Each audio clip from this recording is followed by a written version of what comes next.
Hey guys, we're back for another Kid Lab collab. And this week we are focusing still on bugs, but we're moving over to bees. A couple weeks ago, we talked about an artist named Paul Klee, you might remember. And we also touched on printmaking and his process. So this week, our project is going to be all about printmaking. And we are doing a type of printing called a collagraph. So in some types of printing, you carve into a surface like maybe wood or linoleum. But this is a relief print, which means you actually take pieces and glue it onto your plate. This is your plate. Your plate is just going to be cardboard today.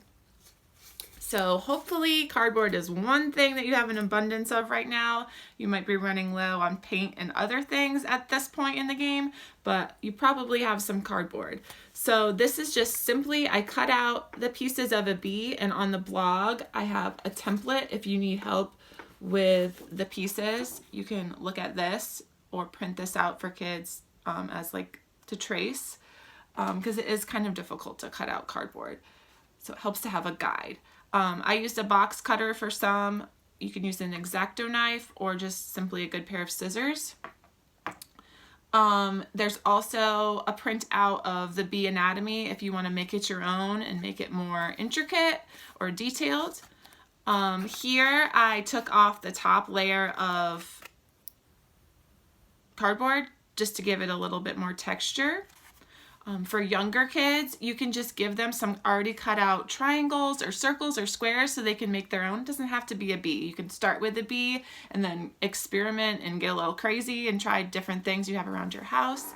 String and buttons and things like that. Anything that has a lot of texture will work really well. Okay, so once you have your plate, you glue your pieces down however you want them to be. Let it dry. Traditionally in printmaking, you would use something called a brayer, which is just like a roller to roll the ink on evenly. But since you probably don't have a brayer, we're going to use just some paint, whatever paint you have, and you're just going to paint it on whatever you want to be printed. So if you don't want this part to be printed on your paper, then you just paint the bee like I did here. If you know me, you know that I always talk about how amazing cardstock is as an everyday art material. It's great for watercolors, it's great for painting, but for printing, we want to use something really lightweight so it can get into those crevices and get the details of your design. So computer printer paper or construction paper work great for this. And then we're gonna burnish it. Press it down, peek, and see how it's doing. Might need more paint, it might need more burnishing, and then when we lift it off, it's gonna look something like this. So I cut my bee out because I wanted to give it a cool background.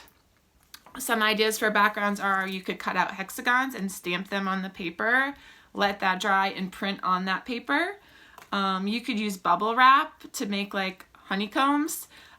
You could use tissue paper and make a flowery scene and let that dry and print the bee on there. The possibilities are endless, and we're really excited to see what you come up with. Try your best to experiment and do something new and challenge yourself.